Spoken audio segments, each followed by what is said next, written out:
All right, we are live. Hello, everybody. Nice to be with you again. I'm Rabbi Mo. I'll be leading our Parsha learning together this morning. Before we start, I'll just say it'll be a little bit shorter of a lesson today because I actually have to head to my own rabbinical school after this. So I appreciate you being with me for as much time as we have together to study probably every Hollywood director's favorite Parsha, Beshalach, where the Israelites finally are they set out from Egypt. We have all of the greatest special effects. We've got the pillar of cloud, the pillar of fire, the chariots, the sea splitting, the manna, the quail. What else do we have? We have war. We have the first recorded Shabbat that is observed in the Torah is in this portion. So there is so much to delve into. We don't have time for all of it. And actually, I even want to focus on one small piece that you might even miss on first reading at the beginning of the Torah portion. And it is, I'm in my Eitz Chaim Chumash. If you have, or any Torah resource that you have, if you go to the beginning of this Parsha B'Shalach, I'll tell you chapter 13, verse 19. Here's what we read as the Israelites are beginning their exodus from Egypt. And Moses, it says, took with him the bones of Joseph, who had exacted an oath from the children of Israel, saying, this is Joseph's words, God will be sure to take notice of you, then ye shall carry up my bones from here with you. Which is so interesting that the Torah pauses in this momentous event to mention this seemingly irrelevant piece of information, because actually Joseph is not buried here. That doesn't come until much later in the book. At the very end of the book of Joshua, does it mention that Joseph's bones are actually buried in the land of Israel? They're only taken up out of Egypt here, and yet the Torah makes specific mention of this. Now, the reason that I felt compelled to mention this and to focus on this, of course, is if you are attuned to the news, you know that this past this past week, just a few days ago, the last hostage, the last slain hostage, unfortunately, Ron Gavili, was brought home. His body was brought back to Israel for burial. Um, the the end of an era, I think we could all say, of 840 something days. The countdown officially was was brought to a close in Hostages Square in Tel Aviv. If you are a reader of the Times of Israel, you've seen that red banner every single day, counting the number of days of war, which has been which has been removed. It's the end of a saga for all of us, for Israel and for the Jewish people, and I think it parallels exactly what we're seeing here in the Torah, almost in a predestined way. This is as it was Ron's homecoming. This is the beginning, at least, of Joseph's homecoming. And in it is also the end of an era. Because we're not only we're not only ending these generations of slavery that the Israelites have been subjected to in the land of Egypt. If you think back to the story of Joseph, Joseph was sold into slavery by his brothers. He was the first to be brought down into Egypt against his will. At one point, he was captive in the dungeons of Pharaoh. He was the first to be brought down into Egypt, and now he is, in a way, the last to come up from it, to be brought out of it. He was abandoned by his brothers, and now he is redeemed by his descendants. It's a beautiful bookend to the story of Joseph, but also to the story of our people.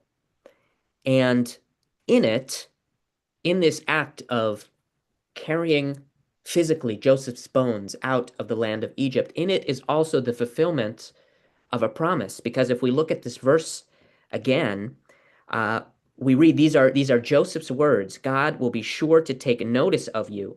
And then Joseph is speaking to his brothers, you shall carry up my bones from here with you.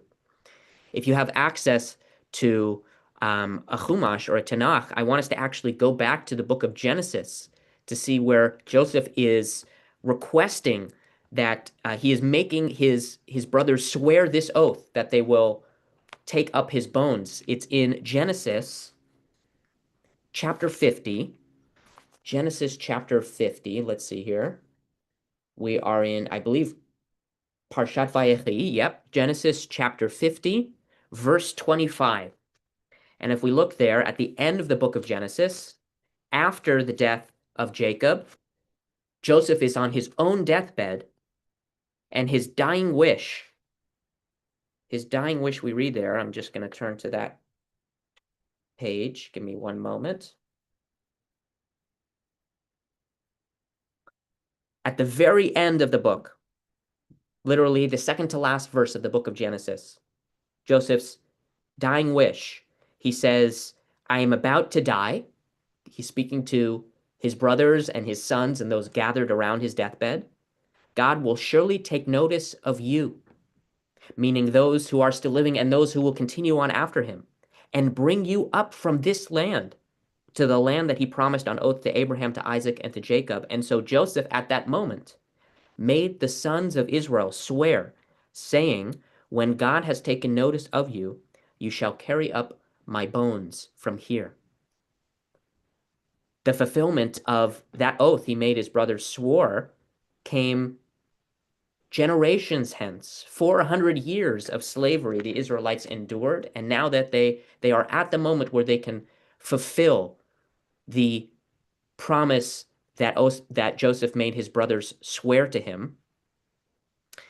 And in that promise is, I think, a larger promise. Not only the promise that Joseph's brothers are taking on oath, it's a promise that God is making to his people, that God does not abandon his people, neither Joseph, nor any of the Israelites, nor us living today in the modern state of Israel.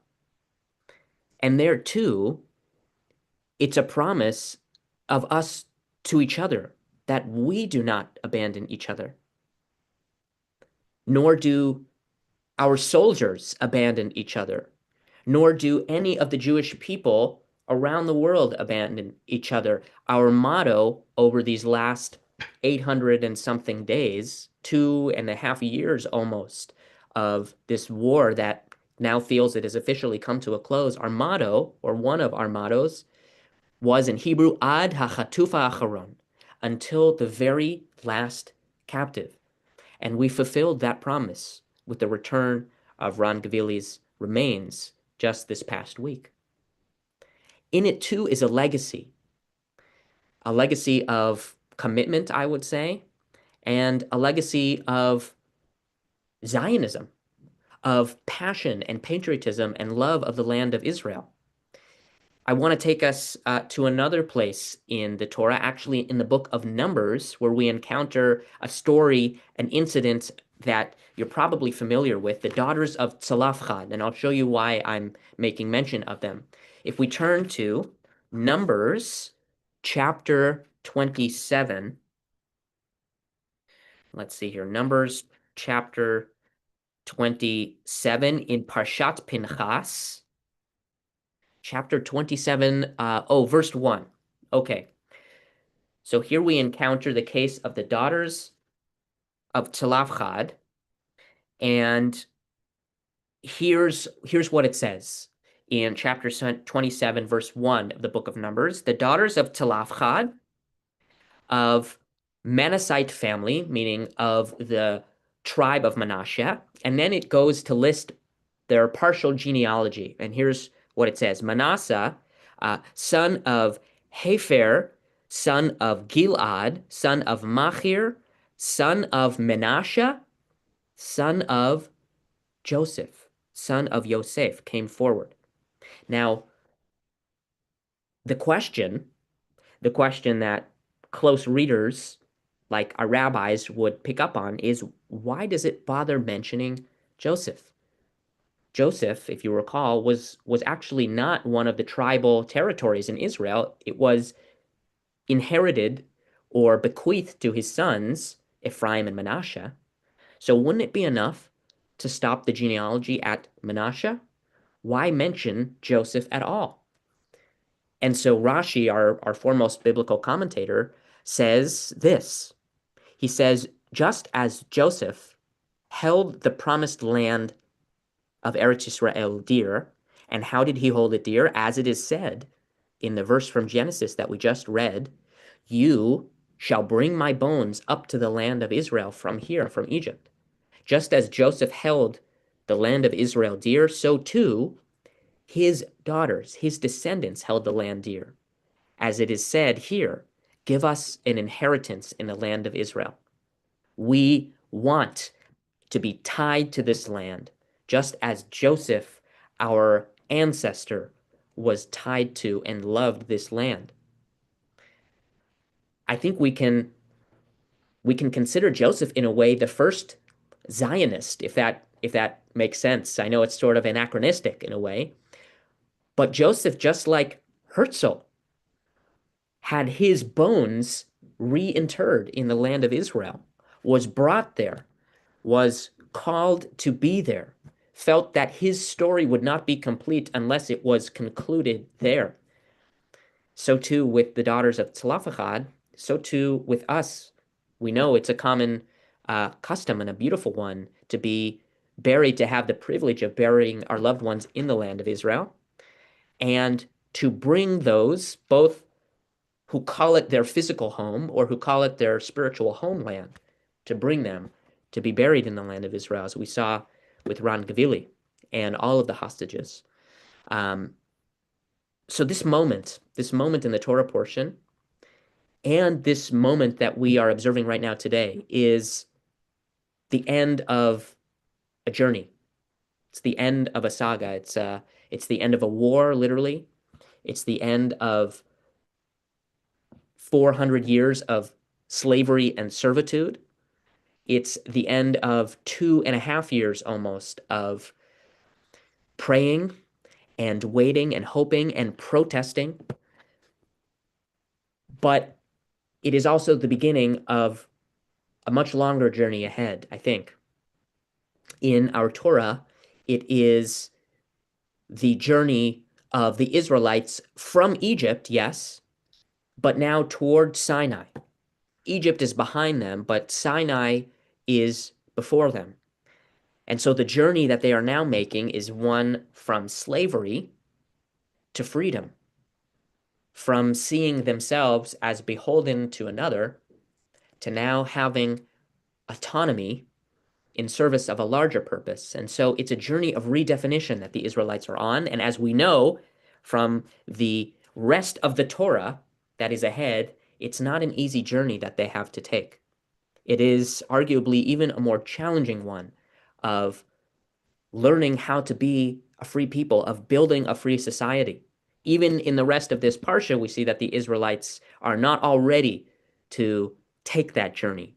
They are full of complaints, full of despair, of begging to go back to Egypt, where they already are fantasizing and misremembering what their experience was like. So difficult it is to make that journey of redefinition.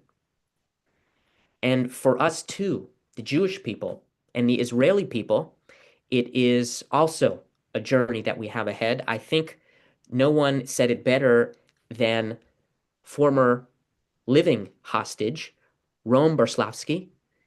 And maybe you had the honor of being here like I did.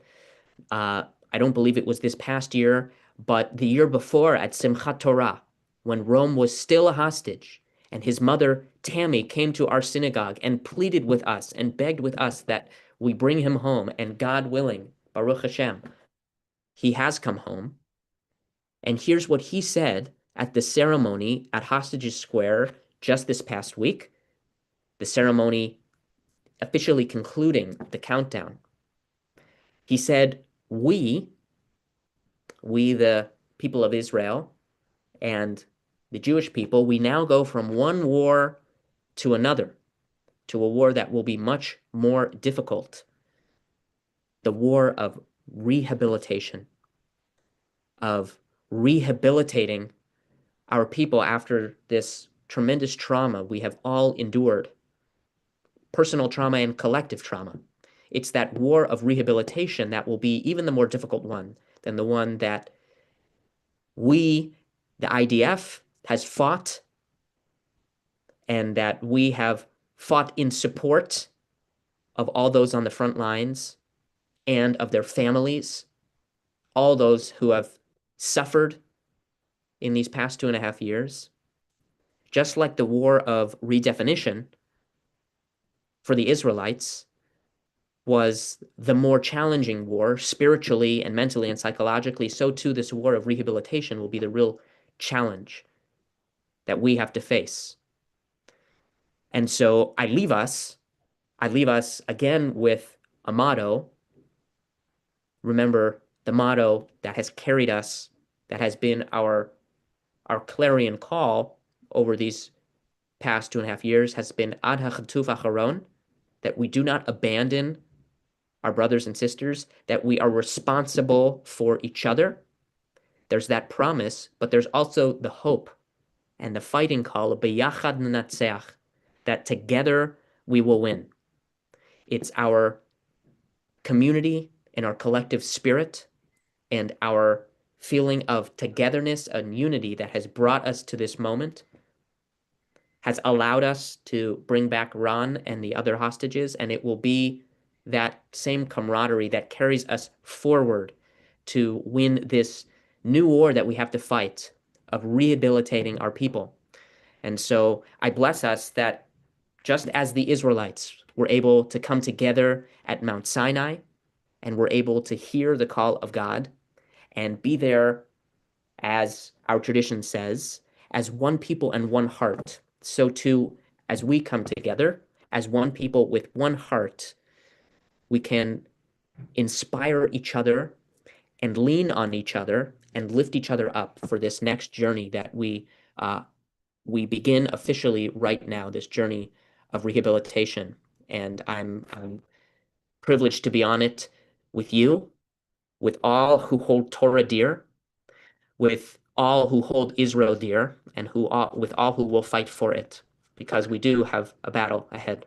With that, I will conclude our Torah learning today. Thank you so much for learning with me. I wish you a Shabbat Shalom. I hope you will take this with you into the rest of your Torah study this Shabbat, because there is so much more to dig into, and I hope that you will learn it, if not with me, then with your own chavruta and your own community, because the Torah is just so timely, as we